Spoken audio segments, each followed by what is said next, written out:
Elections over the weekend saw yet another national leader in Europe ousted during the current debt crisis, this time in Spain. Questions also remain over how Europe-wide politicians, rating agencies, the European Central Bank and other central banks in the continent have reacted to the current problems. In the latest exclusive Dukascopy TV interview in the heart of the financial world here in our Geneva studio, I got the chance to ask François Nordhof from the prestigious Swiss bank Banque de Commerce et de Placement about how he assessed various actors' handling of the crisis. I began by asking him if technocrat governments in Greece and Italy were a sign national politicians had begun to realise how the markets expected them to deal with the problems. In the first steps, they are the right person. Afterwards, when you have to sell your product and to finalize your product, you should be more marketing oriented. And politicians are probably more adequate than purely technocrats. But in the first steps, I'm pretty sure it's going to improve the things, but volatility is clearly not going to disappear overnight. And we are probably, for the next 6 to 9 months, into a volatility regime in the financial market which is going to stay quite high. Okay, staying with politicians, but moving from national politicians to European politicians. The European Commission this week put forward a proposal that would have more stricter rules for credit rating agencies. Let's have a look at what the European Commission Internal Market Commissioner Michael Barnier had to say. He said ratings have a direct impact on the markets and the wider economy, and thus on the prosperity of European citizens. They are not just simple opinions. The rating agency's involvement with subprime mortgages was obviously directly linked to the crisis that we're experiencing now. Yeah. And downgrades have had a real impact on what countries have got to pay back. Has he got a point? Well, he's right to a certain extent, but there are some limits to these types of opinions. I mean, it's like, you know, you are on the schoolyard and you have 2 children, they are fighting together, and then a teacher is looking at who is the first one who starts. It's like when you are looking to an egg and the chicken, huh?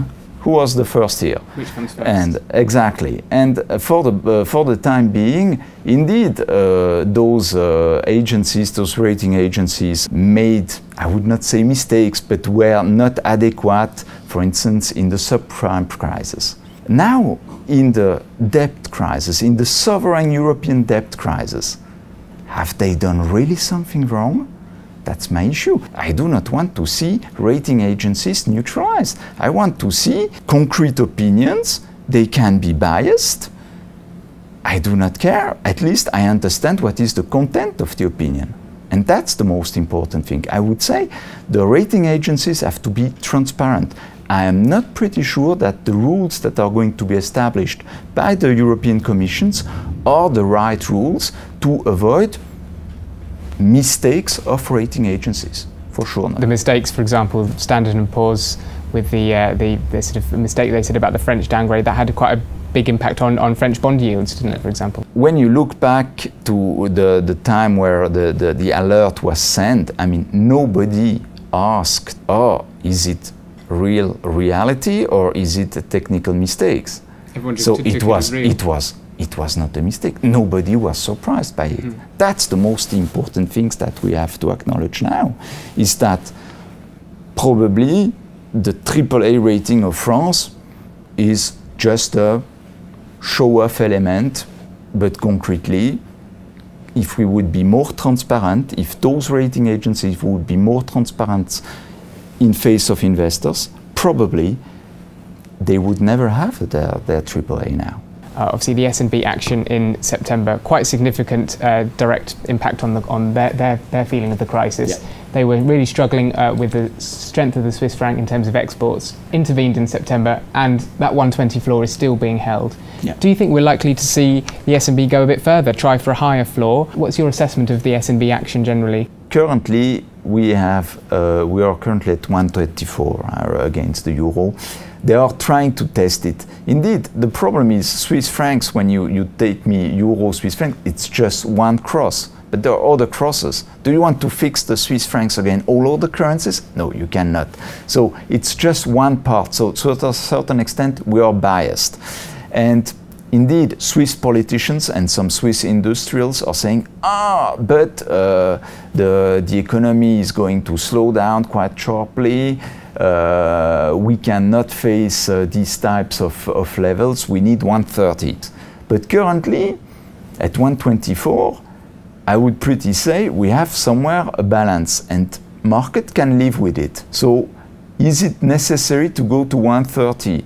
Are there further advantage to go to 130? I would say in a first stage, if you move the resistance at 120 to 120 to 130, you are just increasing volatility. What we do want to avoid, and what I'm pretty sure the Swiss Central Bank is looking at, is to avoid volatility, shock volatility. We've looked at quite a few actors in Europe and their different approaches, politicians, the European Commission, the central banks. Who do you think have reacted to the crisis the best? We have seen, to a certain extent, and which was for me surprising, good actions of the core European politicians, which were indeed the French and the German, supported also by smaller actors, like, for instance, the Dutch, and Dutch economy is doing pretty well also. But I think Madame Merkel and Mr. Sarkozy did it right. In the European Central Bank,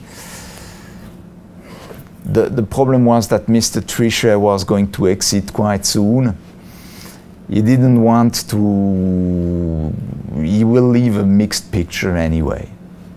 That's it. And maybe the rise of the interest rates, the two rise that we had of 25 pips, were probably not an obligation. We could avoid them. And then probably his exit would have been better. Would have been better. Yeah. Well, it's fantastic to get your assessment. Thank you very much for joining us at Dukascopy TV. Hope to see you soon. Has been a pleasure. Thank you, François.